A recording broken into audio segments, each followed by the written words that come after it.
대한민국 국민 모두가 승리하는 그날까지. 안녕하십니까, 알뜰맨입니다. 3대 지수는 모두 하락 마감을 했고요. 원달러 환율은 1305.66원, 빅스 지수는 8.87% 상승을 했고요. 2년물, 10년물, 30년물 국채금리 모두 상승을 했습니다. 특히 2년물과 30년물 국채금리의 차이가 더 많이 벌어지게 되었고요. MSCI 코리아 ETF 지수는 마이너스 2.32% 하락, 달러 인덱스는 0.74% 상승을 했습니다. 우선 특징적인 주식들은 다음과 같습니다.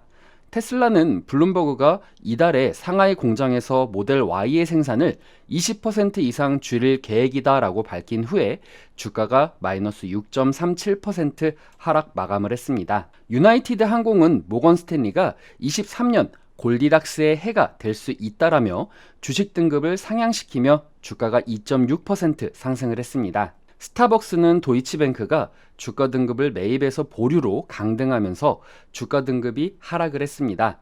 최근 주가가 상승한 데 이어 상승 설정도 좋지 않다라고 언급을 하면서 마이너스 1.43% 하락 마감을 했습니다. 11월 공급관리자 연구소 ISM의 서비스 구매자 관리지수 PMI는 56.5로 지난달 54.4와 예상치 53.3을 상회했습니다. 이는 금리가 인상되어도 미국의 경제가 견조한 것이다 라는 것이 증명되었고, 여기에 지난주 고용보고서에서 11월 시간당 임금은 전월 대비 0.6% 상승하면서 시장 예상치의 2배에 달하고 전년 대비 5.1% 상승한 부분이 맞물리면서 금리 인상이 다시 거세질 것이다 라는 우려가 생기며 3대 지수가 모두 하락 마감을 했습니다. 레리 서머스 미국 전 재무장관은 인플레이션 압력이 여전히 강하다라면서 기준금리를 6%까지 올려야 할 수도 있다라고 지적을 했습니다.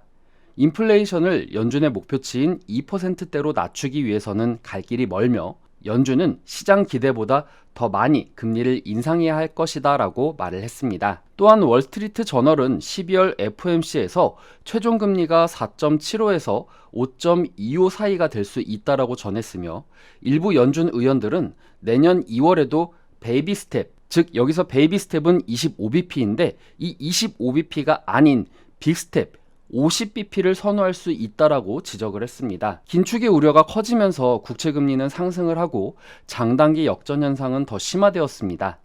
이러한 현상을 보고 MKM 파트너스 마이클 다르다 수석 이코노미스트는 경제 연착륙 가능성이 점점 낮아지고 있다라고 지적을 했습니다.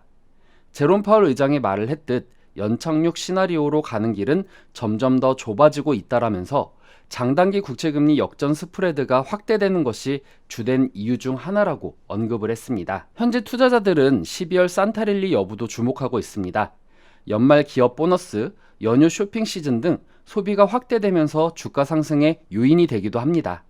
다만 전문가들은 산타랠리의 관건이 결국 패드의 행보가 될 것이다 라고 지적을 했습니다. 금일 원자재 가격은 대다수 하락을 했는데요. 천연가스는 마이너스 10.48%, 난방유는 마이너스 5.09%, 귀리는 마이너스 4.95% 하락을 했습니다. 패드워치에 의하면 연준이 12월 회의에서 금리를 50bp 인상할 확률은 78.2%, 75bp 인상할 확률은 21.8%로 나타냈습니다. 1월물 서부 텍사스산 원유 WTI 가격은 전장보다 3.05달러 하락한 배럴당 76.93달러, 3.81% 하락 마감을 했습니다. 전날 오펙 플러스 회의에서 하루 200만 배럴 감산 방안에 대한 방침을 유지하기로 했으며, 이는 시장의 예상 수준이었습니다. 또한 이날부터 EU와 영국이 러시아산 원유 수입을 금지하고 주요 7개국 G7 등 서방이 러시아산 원유에 대한 가격 상한제를 시행하면서 공급에 대한 우려가 커진 상황입니다.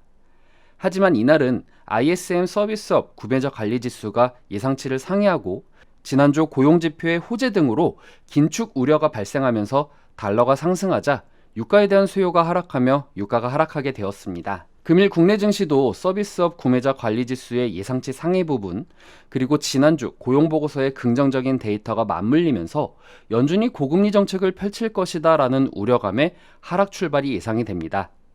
하지만 연준이 이러한 상황을 방치하지는 않을 것이다 라는 전망도 나오고 있는 상황이며, 주요 데이터가 다음 주에 발표가 되고 그날 바로 FOMC 회의가 들어가기 때문에 블랙아웃 기간인 지금은 아직 이렇다고 확답지어서 예측을 하는 것은 어려움이 있다라고 생각을 합니다. 지금은 조그마한 부분에도 심리적 부분에 영향을 미치며 주가의 등락을 키워낼 수 있기 때문입니다. 다음 주 CPI 발표와 회의 결과를 더 지켜봐야 되겠지만 저 역시 산타랠리에 대한 기대감이 있기 때문에 저와 같이 산타랠리에 대해 베팅하시는 분들이라면 지수의 박스권 하단에서 조금씩 모아가시는 것도 좋은 방법이며, 산타랠리에 대한 기대감이 없고 시장에 충격이 올 것 같다에 베팅을 하시는 분들이라면 지수의 박스 하단을 깨고 안착했을 때를 기다리는 것이 좋은 전략이라고 생각을 합니다. 오늘 하루도 좋은 하루 되시고요. 오늘 내용 괜찮았다 생각되시는 분들은 하단에 구독과 좋아요, 알람 설정을 눌러주시면 제가 영상을 만들어 나가는데 큰 힘이 될 것 같습니다. 오늘도 시청해주셔서 감사합니다.